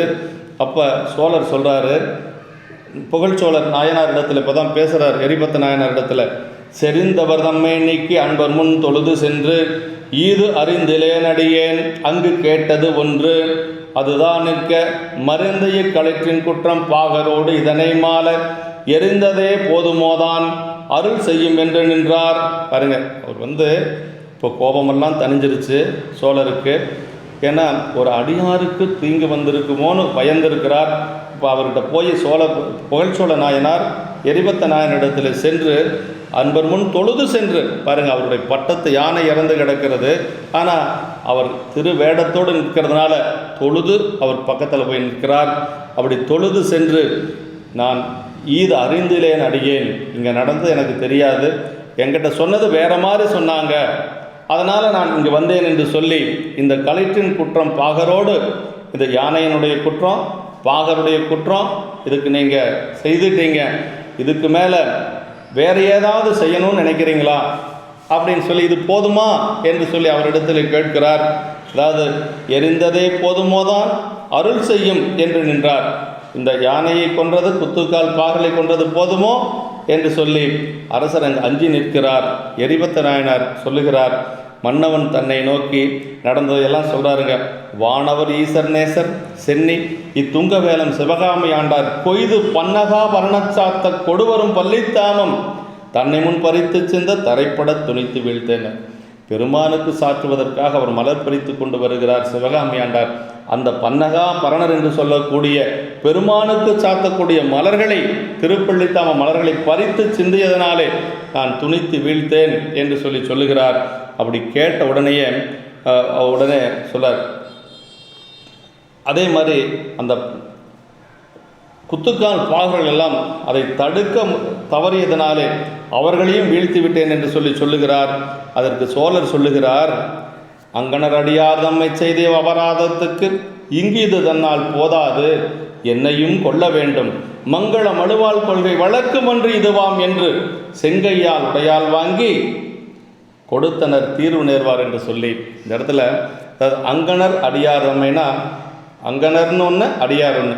அப்படின்னா இறைவனிடமும் அடியாரிடமும் செய்த இந்த அபராதத்துக்கு, இறைவனுக்கு ஒரு அபராதம், ஒரு தீங்கு செய்திருக்கிறோம், அதே மாதிரி அடியாருக்கும் தீங்கு நடந்து விட்டது. அதனால் அந்த இறைவனிடமும் அடியாரிடமும் செய்த இந்த அபராதத்துக்கு இங்குது தன்னால் போதாது. சோழர் அவரே சொல்கிறார், இது போதாது, இதுக்கெல்லாம் உரிமையாளனாக இருக்கக்கூடியது யார்? நான். அதனால் என்னையும் நீங்கள் கொள்ள வேண்டும். அப்படி கொள்ளுவது கூட நீங்கள் கையிலே வைத்திருக்கக்கூடிய மலுவானது மங்கள மலுனார். ஏன் மங்கள மலுனார்னா, அடியார்களுக்கு துன்பம் வருகின்ற பொழுது துடைப்பதற்காக வைத்திருக்கக்கூடிய மலு. இந்த மங்கள மழுவிலை கொள்ளக்கூடிய அளவுக்கு எனக்கு தகுதி இல்லை, அதனால் என்னுடைய உடைவாளை என்னை நீங்கள் கொள்ள வேண்டும் என்று சொல்லி தன்னுடைய உடைவாளை எடுத்து உருவி எரிபத்தரிடத்திலே கொடுக்கிறார். இதுதான் அந்த அரசரிடத்தில் இருந்த அந்த ஒரு பணிவு. அவர் வேடத்தின் மீது வைத்திருந்த ஒரு பற்று, அதே மாதிரி சிவ அபராதத்துக்கு அஞ்சிய ஒரு நிலை. எந்த இடத்துலையும் நாம் சிவ அபராதம் செய்து விடவே கூடாது. அடியார்களுக்கு எந்த துன்பமும் நாம் செய்ய மனசில் கூட நினைக்கக்கூடாது. அதுதான் நமக்கு சொல்லப்பட்டிருக்கிறது. அதான் சொல்கிறார், அப்படி தீர்வு நேர்வார் என்று சொல்கிறார். என்ன இந்த இடத்துல என்ன சொல்கிறாருன்னா, சோழர் நீட்டிய வாளை எரிபத்தர் வாங்க, அதாவது அப்படி அந்த சோழர் வாளை அவரிடத்தில் கொடுக்கிறார். அதை வாங்கக்கூடாதுன்னு நினைக்கிறார் எரிபத்தர். ஆனால் வாங்கலைன்னா அந்த வாள் மூலமாக தன்னை அவர் மாய்த்து கொள்வார் என்று சொல்லி அந்த வாளை வாங்குறார். சொல்கிறார் பாருங்க, வெந்தலல் சுடர்வாள் வீட்டும் வெந்தனை நோக்கி கெட்டேன், அந்தமிழ் புகழான் அன்புக்கு அளவின்மை கண்டேன் என்று தந்தவாள் வாங்க மாட்டார் தன்னைத்தான் துறக்கும் என்று சிந்தையால் உணர்வுற்றஞ்சி வாங்கினார் தீங்கு தீர்ப்பார். அப்படின்னா, அதாவது சோழர் நீட்டிய அந்த வாளினை எரிபத்தர் வாங்க மாட்டாதவராய் இருந்தும் தாம் வாங்காவிடில் அரசர் தம்மைத்தாமே மாய்த்து கொள்வார் என்று உணர்ந்தவராகி பயந்து தீங்கு வாராமல் காக்கும் கருத்தினாலே கையில் வாங்கினார். சோழரின் புகழுக்கு அளவில்லை, அவருடைய அன்புக்கும் அளவில்லைன்னு சொல்கிறாருங்க. அதாவது அந்தமிழ் புகழான் அன்புக்கு அளவின்மை கண்டேன்கிற சோழருடைய புகழ்ச்சோழ நாயனார் ஒரு பெரிய அரசர். அவர் அடியார்கள் மீது வைத்திருந்த அன்புக்கும் அதே மாதிரி அவருடைய புகழுக்கும் அளவின்மை கண்டேன் என்று சொல்லி அதை அளவிட்டு சொல்ல முடியாது என்று சொல்லுகிறார். அப்படி தந்தவாள் வாங்க மாட்டார் தன்னைத்தான் துறக்கும் என்று, அப்படி நான் வாங்காத போனால் அவர் தன்னை மாய்த்து கொள்வார் என்று சொல்லி அந்த வாளை வாங்குகிறார். வாங்கியவர் என்ன செய்கிறார் அப்படின்னா, வாங்கிய தொண்டர்மும் மன்னனார் தொழுது நின்றே, அதாவது எரிபத்தர் வாங்கிட்டார் அந்த வாளை வாங்கிய எரிபத்தர் முன்பாக தன்னை கொல்ல வேண்டும் என்று சொல்லி தொழுது நிற்கிறார் புகழ்ச்சோழர். அதுதான் அடியாருடைய பெரிய அன்பு என்று சொல்லுவது. ஈங்கு என்னை வாளினால் கொன்று என் பிழை தீர்க்க வேண்டி நீங்கள் என்னுடைய வாளினால் என்னை கொன்று என்னுடைய பிழையை நீங்கள் தீர்க்க வேண்டும் என்று சொல்லி அப்படியே பணிந்து நிற்கிறார். ஓங்கி உதவி செய்ய பெற்றனன் இவர்வால், நாம் செய்த குற்றத்திற்கு இவர் எனக்கு தண்டனை கொடுப்பதன் மூலமாக எனக்கு இவர் பெரிய ஓங்கிய உதவி செய்ய பெற்றனன், பெரிய உதவி எனக்கு செய்கிறார் என்று சொல்லி கருதுகிறார். அந்த நிலையை பார்த்து எரிபத்த நாயனார் அஞ்சி விடுகிறார். அப்படியா எரிபத்தர் பயந்து அவர் என்ன செய்கிறார்னா, அவர் கொடுத்த வாளை, சோழர் புரிந்தவர் கொடுத்த வாளை அன்பர்தம் கழுத்தில் போட்டி அருந்திடல் உற்றபோதில் அரசனும் பெரியோர் செய்கை இருந்தவாறு இது என் கெட்டேன் என்றெதிர் கடிதில் சென்று பெருந்தடம் தோலால் கூடி பிடித்தனன் வாளும் கையும். இப்போ எரிபத்தர் கையிலே வாளை வாங்குகிறார். வாங்கியவர் என்ன நினைக்கிறார்னா, இப்படிப்பட்ட சோழருக்கு நான் தீங்கு செய்து விட்டேனே என்று சொல்லி அவர் மனதிலே அஞ்சி கொஞ்சம் அவர் நாணமுற்று தன்னுடைய கழுத்திலே வாளை பூட்ட முற்படுகிறார். அதாவது புரிந்தவர் கொடுத்த வாளை, புரிந்தவர்னா சோழர் கொடுத்த வாளை அன்பர்தம் கழுத்தில் பூட்டி எரிபத்தர் தன்னுடைய கழுத்தை அறிவதற்காக பூட்டுகிறார். அப்படி பூட்டுகின்ற பொழுது அரசனும் அப்போ புகழ்ச்சோழர் என்ன செய்கிறார்னா, பெரியோர் செய்கை இருந்தவாறு இது என், பெரியவர்கள் எல்லாம் இப்படித்தான் நடந்து கொள்வார்கள் என்று சொல்லி நான் கெட்டேன் என்று சொல்லி வேகமாக சென்று அந்த வாளை பறித்து, அது மட்டுமல்லாது தன்னுடைய தோளினாலே அவரை அணைத்து கொள்ளுகிறார். அந்த வாளும் அவர் கையையும் பிடித்து கொள்ளுகிறார் சோழர். அதற்கு பிறகு வலவனார் விடாது பற்ற மாதவர் வருந்தி நிற்ப அளவிலா பருவில் வந்த இடுக்கனை அகற்ற வேண்டி களமணி களத்து செய்ய கண்ணுதல் அருளால் வாக்கு சொல்றார். கிளறொளி விசும்பின் மேல் எழுந்தது பலரும் கேட்பென்று சொல்லி அப்படியே அப்படி சோழர் அந்த வாளையும் கையையும் பிடித்து தடுக்கிறார். தடுத்ததுக்கு பிறகு அவர் எரிபத்தர் வருந்தி நிற்கிறாராம். நம்மளுடைய கழுத்தை நாம் அறிந்திருக்கணும் என இப்படிப்பட்ட சோழருக்கு தீங்கு நினைத்தோமே என்று சொல்லி அவர் வருந்தி நிற்கிறார். அப்போ ஒரு அசரீரியாக வானத்திலிருந்து ஒரு ஓசை தோன்றுகிறது. என்ன சொல்கிறாருன்னா, அளவிலா பரிவில் இடுக்கனை அகற்ற வேண்டி, அதாவது அளவில்லாத அன்பு இருந்தாலும் துன்பம் வருமா, அப்படி 2 பேருக்குள்ள அளவில்லாத அன்பு இருந்ததுனால அந்த துன்பத்தை அகற்ற வேண்டி களமணி களத்து செய்ய கண்ணுதல் அருளால் வாக்கு, அப்படி திருநீலகண்டத்தை அணிந்த பெருமானுடைய அருளினாலே ஒரு வாக்கு தோன்றுகிறது. அப்படியே அந்த வாக்கு என்ன, எல்லாரும் கேட்குற மாதிரி அந்த வாக்கு தோன்றுகிறது. அந்த அசரீரி என்ன அப்படின்னா சொல்ற, தொழும் தகை அன்பின் மிக்கீர் தொண்டினை மண்மேல் காட்ட செழுந்திரு மலரை இன்று சினக்கரி சிந்த திங்கள் கொழுந்தனி வேணை கூத்தர் அருளினால் கூடிற்றென்று அங்கு எழுந்தது பாகரோடும் யானையும் எழுந்ததென்றேனர். அந்த ஒரு வாக்கு எப்படின்னா தொழுந்தகை அன்பின் மிக்கீர் அப்படின்னார். தொழுந்தகை அன்பின், அதாவது ஆகாயத்திலிருந்து ஒரு செம்மை தரும் கண்ணுதல் பெருமான் அருளினாலே அப்படி ஞான ஒளிகிளரும் விசும்பில் பலரும் கேட்குமாறு எழுந்த திருவாக்குனர். அப்படி பெருமானுடைய திருவருளினாலே அந்த வாக்கு வருகிறது. என்ன சொல்ற, தொழுந்தகை அன்பின் மிக்கீர் தொண்டனை மண்மேல் காட்ட, யாவரும் தொழும் தகமையுடைய அன்பினால் மிக்கீர்களே. அப்படின்னா அடியார்களை எல்லாரும் நாம வழிபாடு செய்யணும். அதான் சொல்றார், தொழும் தகை அன்பின் மிக்கீர், யாவரும் தொழும் தகைமையுடைய அன்பினாலே மிக்கீர்களே. இன்னொரு பொருள் என்னன்னா, அதை எம்மையே எஞ்ஞான்றும் தொழும் தகுதியுடைய அன்புடையவர்களே. ரெண்டு பொருளுங்க, எல்லாரும் தொழக்கூடிய அந்த ஒரு தகுதியுடையவர்கள், தொழும் தகை அன்பின் மிக்கீர். இன்னொன்று என்னன்னா, எம்மையே எஞ்ஞான்றும் தொழும் தகுதியுடைய அன்புடையவர்களே. ஏன்னா அவர்கள் தினசரி பெருமானை அன்போடு வழிபாடு செய்யக்கூடியவர்கள். அதனால ரெண்டு பொருள்பட சொல்றார். அப்படி அன்பினாலே மிக்கீர்களே, திருத்தொண்டின் நீர்மையை மண்ணுலகத்தில் காட்டும் பொருட்டாக கூத்தரது திருவருளினாலே கூடிற்று. இது அசரீரிங்க. அதாவது தொழுந்தகை அன்பின் மிக்கீர் தொண்டினை மண்மேல் காட்ட செலுந்திரு மலரை இந்த சினக்கரி சிந்த இந்த யானை சிந்தும்படி செய்தது கொழுந்தனை வேலை கூத்தர் அருளினால் கூடிற்று. இது யாருடைய? பெருமானுடைய திருவருளினாலே கூடிற்று என்று சொல்றார். அங்கு எழுந்தது பாகரோடும் யானையும் எழுந்ததென்று. யானையும் உயிர் பெற்று எழுந்தது. அதே போல குத்துக்கால் பாகர்களும் உயிர் பெற்று எழுந்தார்கள். அதுக்கு என்ன காரணம்னா, இறைவனுடைய திருவருள். அதான் முன்னவனை முன்னின்றால் முடியாத பொருள் உள்ளதோ அங்கே சொல்கிறாருங்க. எங்கள் மனுநீதி சோழருடைய சரியத்தில் சொல்லுவாருங்க. அதாவது அங்கே அதே மாதிரி தான் அந்த மந்திரி உயிர் பெற்று எழுகிறார், அந்த இளவரசர் உயிர் பெற்று எழுகிறார், மந்திரி உயிர் பெற்று எழுகிறார், பசுவினுடைய கன்றும் உயிர் பெற்று எழுகிறது. அதான் சொல்றார், அந்நிலையில் உயிர் விரைந்த ஆண்கன்றும் மண்ணுரிமை தனிக்கன்றும் மந்திரியும் உடன் எழலும் இன்னப்பரி சானான் என்று அறிந்திலன் வேந்தனும் யாருக்கும் முன்னவனே முன்னின்றால் முடியாத பொருளுள்ளதோ. இறந்த ஒரு உடம்புல மீண்டும் அந்த உயிர் வருவது அப்படிங்கிறது இல்லவே இல்லை. ஆனால் இங்கே நடந்திருக்கிறது என்று சொன்னால் அதுதான் அதுக்கு விட எங்கே இருக்குதுன்னா, நமக்கு நகர சிறப்பில் நம்முடைய சோழருடைய ஒரு வரலாற்றில், மனுநீதி சோழருடைய வரலாற்றில் இருக்குது. முன்னவனே முன்னின்றால் முடியாத பொருள் உள்ளதோ என்று சொல்லி சேக்கிழ பெருமான் அங்கு அருளுகின்றார். அதே மாதிரி இங்கு 5 பேரும் உயிர் பெற்று எழுந்து விடுகிறார்கள், யானையும் உயிர் பெற்று எழுந்து விடுகிறது. அதான் சொல்றாரு, அப்படி யானையும் எழுந்ததென்று என்று சொல்லி அப்படி இரவே பூட்டும் வாழ்விட்டு எரிபத்தர் தாமும் அந்த நேரியர் பெருமான் தாள் மேல் விழுந்தன நிருபர் கோனும் போர்வடி வாளை போக எரிந்தவர் கடல்கள் போற்றி பார்மிசை பணிந்தான் விண்ணோர் பனிமலர் மாறி தூர்த்தார் என்று சொல்லி இப்போ அந்த வாளை எரிபத்தர் எரிந்து விடுகிறார். அதற்கு பிறகு சோழருடைய திருவடியிலே அப்படி வீழ்ந்து வணங்குகிறார். சோழரும் எரிபத்தரை வீழ்ந்து வணங்குகிறார். 2 பெருமக்களும் ஒருவர் வணங்கி கொள்ளுகிறார்கள். அப்படியே அந்த கடல்கள் போற்றி பார்மிசை பணிந்து வீழ்ந்தார்கள் என்று சொல்லி இதை பார்த்து மேலிருந்து தேவர்கள் எல்லாம் குளிர்ந்த பூமலை பொழிந்தார்கள் என்று சொல்லி சேக்கிழ பெருமான் அருளுகின்றார். இருவரும் ஒருவர் பணிந்து வணங்கி கொள்ளும் நிலை கண்டு அப்படியே தேவர்கள் குளிர்ந்த அந்த பூமலையை பொழிந்தார்கள் என்று சொல்லுகிறார். அப்படியே மலர் மாறி தூவுகிறது. அப்படியே மலர் கூரையில் இப்போ என்ன ஆச்சுன்னா, அந்த யானை உயிர் பெற்று விட்டது.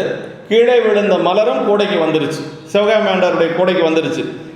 அதான் சொல்கிறாரு, அதாவது இருவரும் எழுந்து வானில் எழுந்த பேரொடியை போற்ற அருமறை பொருளாயுள்ளார் அணிகள் பூங்குடை தன்னில் மருவிய பள்ளித்தாமம் நிறைந்திட அருள மற்ற திருவருள் கண்டு வாழ்ந்து சிவகாமி யாரும் நின்றார்.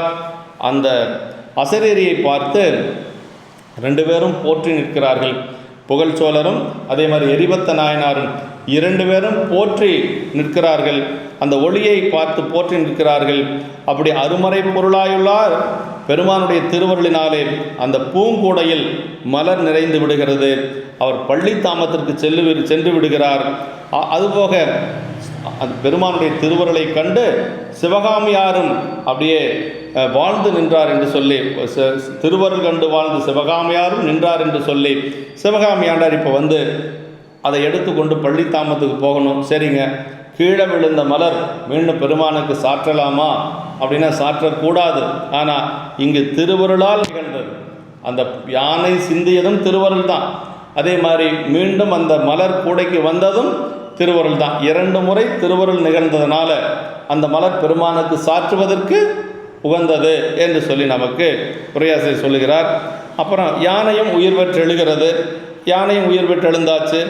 ஆனசீர் தொண்டர் கும்பிட்டு அடியனேன் கழிப்ப இந்த மாணவன் கயிற்றில் ஏறி மகிழ்ந்தெழுந்து அருளும் என்ன மேன்மைய பணிமேல் கொண்டு வணங்கிவன் குடையின் நீழல் யானை மேல் கொண்டு சென்றார் இவுளி மேல் கொண்டு வந்தார் என்று சொல்லி, அது என்ன சொல்லார்னா, ஆனசீர் தொண்டர், இந்த யானை உயிர் பெற்ற உடனேயே ஆனசீர் தொண்டர் கும்பிட்டு, அப்படியே எரிபத்த நாயனார் புகழ்ச்சோரை கும்பிட்டு அவரை வணங்கி அடியனேன் கழிப்ப இந்த மாணவன் கழிற்றில் ஏறி மகிழ்ந்தெழுந்தருளும், அதாவது நான் பார்த்து மகிழும்படியாக, நான் கழிப்படையும்படியாக இந்த யானையின் மீது நீங்கள் ஏறி செல்ல வேண்டும்.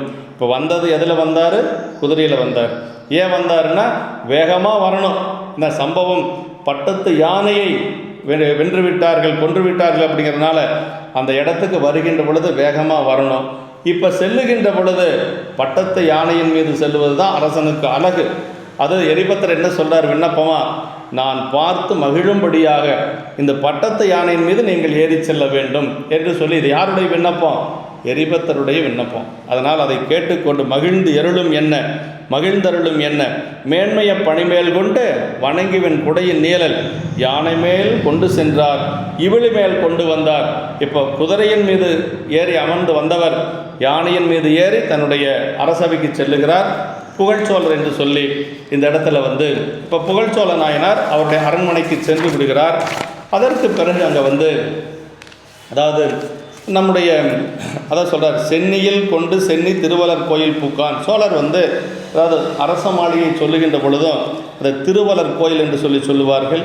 அப்படி அந்த திருவலர் கோயில் என்று சொல்லக்கூடிய இந்த அந்நிலை எழுந்த சேனை ஆறுகளி ஏழும் ஒன்றாய் மன்னிய ஒளியின் ஆற்ப மன்னெலாம் மகிழ்ந்து வாழ்த்த பொன்னிடும் பொதுவிலாடல் நீடிய புனிதர் பொட்டால் சென்னியில் கொண்டு, அதாவது ஊத்தப்பெருமானுடைய திருவடியை தன்னுடைய சென்னி மேல் கொண்டு அங்கு நம்முடைய சோழர் புகழ்ச்சோழர் அவர்கள் அந்த அரண்மனையில் சென்று சேருகிறார். இப்போ புகழ்ச்சோழர் அரண்மனை பணிக்கு சென்று விட்டார். அடுத்தது நம்முடைய சிவகாமியாண்டார் திருப்பள்ளி தாமத்துக்கு சென்று விட்டார். எஞ்சி இருப்பது எரிபத்த நாயனார் மட்டும்தான். அதாவது புகழ்ச்சோழருடைய பணி என்ன என்று சொன்னால் அரசு பணி. அரசு பணி எப்போ வேணாலும் செய்யலாம். அதே மாதிரி அவருடைய பணி, சிவகாமி ஆண்டாருடைய பணி என்னென்னா இறைவனுக்கு திருப்பள்ளி தாமம் கொண்டு செல்லுவது. அந்த திருப்பள்ளி தாமத்தை எப்போ வேணாலும் பெருமானுக்கு சாற்றலாம். ஆனால் எஞ்சி இருப்பது எரிபத்த நாயனாருடைய பணி என்னென்னா அடியார் பணி. அந்த அடியார் பணி எப்போ வேணாலும் செய்ய முடியாது, வாய்ப்பு கிடைக்கிற பொழுது மட்டும்தான் செய்ய முடியும். அந்த வாய்ப்பு கிடைக்கிற பொழுது மட்டும்தான் செய்யக்கூடிய அந்த பணியை உடனே கிடைக்கல அவருக்கு பணி செய்கிறதுக்கு. அந்த பணியை தேடிக்கொண்டு சென்றார் என்று சொல்லி சேக்கிழ பெருமான் நமக்கு அருளுகின்றார். அப்போ இறைவனுடைய பணி, அரசு பணி, அதை விட ஒரு பங்கு மேலாக இருக்கக்கூடிய பணி அடியார் பணி என்பது இந்த சரித்திரத்தில் சொல்லப்படுகிறது. இந்த பாட்டில் சொல்கிறார், தம்பிரான் பணி மேல் கொண்டு சிவகாமியாரும் சார எம்பிரான் அன்பரான எரிபத்தர் தாமும் என்னே அம்பலம் நிறைந்தார் தொண்டர் அறிவதற்கறியார் என்று செம்பியன் பெருமையுண்ணி திருப்பணி நோக்கி சென்றார். பாருங்க, தம்பிரான் பணி மேல் கொண்டு சிவகாமியாரும் சார, அது தம்பிரான் பணி, சிவபெருமானுடைய பணி எப்போ வேணாலும் செய்யலாம், போயிட்டார் அவர். எம்பிரான் அன்பரான எரிபத்தர் தான். இப்போ எரிபத்த நாயனர் என்ன நினைக்கிறாராம், அம்பலம் நிறைந்தார் தொண்டர் அறிவதற்கறியார் என்று பெருமானுடைய அடியார்களுடைய பெருமைகளை நாம் அறிந்து கொள்ளவே முடியாதுன்னு நினைக்கிறாராம். ஏன்னா புகழ்ச்சோழர் ஒரு அரசராக இருந்தாலும் இவ்வளவு அன்பு வைத்திருக்கக்கூடிய ஒரு அரசரை பார்க்கவே முடியாது. அதான் நினைக்கிறாராம், அம்பலம் நிறைந்தார் தொண்டர் அறிவதற்கறியார் என்று அவர்களை அறிந்து கொள்ளவே முடியாது என்று சொல்லி அந்த செம்பி என்ன சோழர், அந்த சோழருடைய பெருமை உண்ணி திருப்பணியை தேடிக்கொண்டு சென்றார் என்று சொல்லுகிறார். இதில் அதாவது நமக்கு சைவ சித்தாந்தத்தில் நம்முடைய சித்தியார் என்ன சொல்லுதுன்னா, ஈசனுக்கு அன்பில்லார் எவ்வுயிர்க்கும் அன்பில்லார் தமக்கும் அன்பில்லார் என்று சொல்லுதுங்க. அப்படின்னா யார் ஒருவருக்கு அடியார்கள் மீது அன்பில்லையோ அவர்களுக்கு பெருமான் மீதும் அன்பு இருக்காது. அப்போ யாருக்கெல்லாம் அடியார்கள் மேல் அன்பு இருக்குதோ அவங்களுக்கு பெருமான் மீது அன்பு இருக்கும் என்று சொல்லுகிறார். அதுமில்லாத அவங்க எப்படி இருப்பாங்கன்னா, எப்படி இருக்கணும்னா நாம் ஆசையோடும் அறநடியார் அடியாரை அடைந்திட்டு அவர் கருமம் உன்கருமமாக செய்து கூசி மொழிந்து அருள்ஞான குறியல் நின்று கும்பிட்டு தட்டமிட்டு கூத்தாடி தெரிய என்று சொல்லி சிவஞான சித்தியார் 12ஆம் சூத்திரத்தில் சொல்லுவது போல, இங்கே எரிபத்த சோழர் எரிபத்தரும் சோழர் பெருமையை எண்ணி எண்ணி அப்படி திளைத்து கொண்டு செல்லுகிறார். இப்போ எரிபத்த நாயனாருக்கு என்னென்னா, இப்படிப்பட்ட ஒரு சோழ அரசர் நம்ம இருக்கிறாரே, அடியாராக இருக்கிறார் என்று சொல்லி அவருடைய பெருமையை நினைந்து நினைந்து அப்படியே திளைத்து கொண்டு செல்லுகிறார் எரிபத்தர். அப்புறம் அதான் சொல்றார், இந்த பாட்டில் வந்துங்க, தம்பிரான் பணி என்று சிறப்பு அடைமொழி கொடுத்தோம். அடுத்தது அடியார் பணி. இப்போ தம்பிரான் பணி என்று சொல்வது பெருமானுக்கு செய்யக்கூடிய தொண்டு சிவகாமியார். அடுத்து அடியார் பணி என்று சொல்லுவது திருப்பணி அப்படின்னு சொல்லாருங்க. அப்போ அடியார்களுக்கு செய்யக்கூடியது திருப்பணி. இந்த சரித்திரம் தான் வருது. அதான் திருப்பணி நோக்கி சென்றார் என்று சொல்லுவார். அப்போ அடியார் பணி என்று சொல்லி திருப்பணி என்று தேற்றம் பெற குறித்தும் அரண்பணியிலும் அன்பர் பணியின் பெருமை உணர்த்தியது காணலாம் என்று சொல்றார். நமக்கு நம்முடைய தாய்மானவர் சொல்வார், அன்பர் பணி செய்ய என்னை ஆளாக்கி விட்டுவிட்டால் இன்ப நிலை தானே வந்து எய்தும் பராபரமே. யார் ஒருவர் அடியார்களுக்கு பணி செய்கின்றார்களோ அவர்களுக்கு இன்பம் தானாக வரும் என்று சொல்லி தாய்மானவர் சொல்றார். அப்போ அரண்பணியிலும் ஒரு பங்கு உயர்ந்தது என்னன்னா அடியார் பணி என்று சொல்லி இந்த இடத்துல நமக்கு சொல்லுகிறார். அதாவது தொண்டர்தம் பெருமை சொல்லவும் பெரிதே என்று சொல்லி அவைப்பாட்டி நமக்கு அந்த பாடலில் சொல்லுகிறார்கள். தொண்டர்தம் பெருமை சொல்லவும் பெரிதே என்று சொல்லுகிறார். அரசர் ஒருவர் வடிவுக்குள்ளே அரிதற்கரிதாய் நின்ற அரசர் பெருமை எனும் தொண்டர் பெருமை மிக நிறைந்ததனை நினைந்து நினைந்து அப்படியே அவர் மகிழ்ச்சி அடைகிறார். அதாவது வந்தவர் புகழ்ச்சோழர் ஒரு பெரிய அரசர், அவர் ஒரு முடி அரசராக இருந்தாலும் அந்த வடிவம் மட்டும்தான் அரச வடிவம் வழிய அந்த வடிவத்துக்குள்ள என்ன இருந்ததுன்னா அரிதற்கரியதாய் நின்ற அரசர் பெருமையிலும் தொண்டர் பெருமை மிக நிறைந்ததுன்னார். இப்போ அரசர் பார்க்கறதுக்கு தான் அரசர், ஆனால் உள்ளுக்குள்ள இருந்தது பூரா அடியார் என்று சொல்லக்கூடிய ஒரு பெருமையே நிறைந்திருந்தது என்று சொல்றாருங்க. அப்போ அவர் பெருமை கண்ட போது தம் செயலும் தம் பெருமையும் கண்டாரில்லை. எரிபத்தனாக இருக்கு என்னன்னா, அவர் பெருமை முன்னாடி நம்ம ஒன்றுமே இல்லைன்னு நினைக்கிறேன். அதுதான் பெரிய சிறப்புங்க. அதாவது அப்படித்தான் அடியார்கள் இருக்கணும். நம்ம பெருமையுடையவர்கள் இல்லை, நம்மை விட பெருமையானவர் அந்த அடியார் என்று சொல்லி ஒருவரும் நினைக்கணும். இப்போ எரிபத்தர் என்ன நினைக்கிறார்னா, அதான் நினைக்கிறார், அவர் பெருமை கண்ட போது புகழ்ச்சோழருடைய பெருமையின் முன்பாக நம்மளுடைய செயலும் பெருமையும் ஒன்றும் இல்லை என்று சொல்லி அந்த இடத்துல அப்படி நிற்கிறார். இப்படி நிற்கின்ற பொழுது அதான் சொல்றார், மற்றவர் இணையதான வன்பெரும் தொண்டு மண்மேல் உற்றெடுத்த அடியார் முன் சென்று உதவியேன் நாளும் நாளும் நற்றவ கொள்கை தாங்கி நலமிகு கைலை வெற்பில் கொற்றவர் கணத்தின் முன்னாம் கோமுதல் தலைமை பெற்றார் என்று சொல்லி இப்போ நாயனாருக்கு பெருமான் என்ன செய்கிறார் அப்படின்னா, அதை கோமுதல் தலைமை பெற்றார். சிவகணுகளுக்கெல்லாம் தலைவராகக்கூடிய ஒரு பெருமை பெற்றார். மற்றவர் இணையதாக வன்பெரும் தொண்டு மண்மேல் அப்படின்னா இவர் செய்த தொண்டு என்னென்னா வன்பெரும் தொண்டு, வலிமையான தொண்டு, அதாவது வீரமிக்க தொண்டு. யாரும் செய்ய முடியாது. ஏன்னா வட்டத்து யானையை வெட்டி வீழ்த்தி ஒரு அடியாருக்கு வந்த துயரை களைவது அப்படிங்கிறது யாராலே முடியாது. அதான் சொல்றார், அப்படி மற்றவர் இணையதான வன்பெரும் தொண்டு மண்மேல் உற்றெடுத்து அடியார் முன் சென்று உதவியே நாளும் நாளும். இப்படி அடியார்களுக்கு உற்றெடுத்து உதவி செய்து நாளும் அந்த தொண்டை செய்து வந்த காரணத்தினாலே அவர் எங்கே இருக்கிறார்னா நலமிகு கைலை வெற்பில் அந்த பெருமான் இருக்கக்கூடிய கைலாயத்திலே கொற்றவர் கணத்தின் முன்னாம் சிவகணங்களுக்கெல்லாம் கோமுதல் தலைமை பெற்றார். சிவகணங்களுக்கெல்லாம் தலைமை பொறுப்பினை ஏற்று அங்கே சிவகணங்களுக்கு தலைவராக இருக்கிறார் நம்முடைய எரிபத்தர் என்று சொல்லுகிறார். இப்போ கடைசியாக சரீரத்தினுடைய நிறைவாக நம்முடைய சேக்கிழ பெருமான் நமக்கு அருளுகின்ற பொழுது என்ன சொல்றார்னா, இவங்களுடைய பெருமைகளை இவர்கள் ஒவ்வொருவரும் ஒவ்வொரு மேல் வைத்திருக்கக்கூடிய அன்பையும் நம்ம யாராலும் அளவிட்டு சொல்ல முடியாது அப்படிங்கிறார். இப்போ யாருன்னா சொல்ல முடியும்னா சிவபெருமான் ஒருவனை தவிர வேறு யாராலும் சொல்ல முடியாது. அதான் சொல்றார், ஆளுடை தொண்டர் செய்த ஆண்மையும் தம்மை கொள்ள வாலினை கொடுத்து நின்ற வளவனார் பெருமைதானம் நானும் மற்றவர்க்கு நல்கும் நம்பர்தாம் அளக்கிலன்றி நீளும் தொண்டின் நீர்மை நினைக்கலார் அளக்க வல்லார் அப்படின்னா ஆளுடை தொண்டர் செய்த ஆண்மையும்னார். அப்படின்னா அந்த வீரச் செயல், ஆளுடை தொண்டர் யார்? எரிபத்த நாயனார் செய்த அந்த வீரச் செயல். தம்மை கொள்ள வாளினை கொடுத்து நின்ற வளவனார் பெருமைதானும்னார். தன்னை கொள்ளுவதற்கு தன்னுடைய வாளையை கொடுத்த சோழருடைய பெருமை அதை சொல்றார். அப்படி கொடுத்து வளவனார் பெருமைதானும் நாளும் மற்றவர்க்கு நல்கும் நம்பர்தாம் அழைக்கில் என்றினார். நாளும் அவர்களுக்கெல்லாம் அருள் செய்யக்கூடிய அருள்கள் நல்கும் நம்பராகி இறைவர் தாமே அளந்தாலன்றி சொல்றாருங்க, நாளும் மற்றவர்க்கு நல்கும் நம்பர்தாம் அளக்கிலன்றி நீளும் இத்தொண்டின் நீர்மை நினைக்கிறார் அளக்க வல்லார். அப்படின்னா அதாவது நீளச் செல்லுகின்ற, அது நீண்டு கொண்டே செல்லுகின்ற, அப்படின்னா வளர்ந்து கொண்டே சென்று கொண்டிருக்கக்கூடிய இந்த திருத்தொண்டினுடைய தன்மைகளை நினைக்கும் இடத்து யாவர் அளக்கும் வன்மையுடையராவர். அப்படின்னா என்ன அர்த்தம்னா ஒருவரும் இல்லைன்னு அர்த்தங்க. அப்படின்னா இதனுடைய இந்த சரிதத்தில் ஒரு வினா, அடியாருடைய தொண்டையும் அடியாருடைய பெருமைகளையும் யார் அளக்க வல்லார் அப்படிங்கிறது ஒரு வினா. அதற்கு விடை என்னென்னா ஒருவரும் இலர், அதுதான் வினா. இப்போ யாரால் அளக்க முடியும்? அவர்களுக்கு அருள் செய்யக்கூடிய இறைவனால் மட்டுமே அளக்க முடியும். இந்த தொண்டினுடைய பெருமையும் அப்புகழ்ச்சோழருடைய பெருமையும் யாராலும் அளந்து சொல்ல முடியாது என்று சொல்லி சரிதத்துடைய நிறைவாக நமக்கு நம்முடைய சேக்கிழ பெருமான் அருளுகிறார்.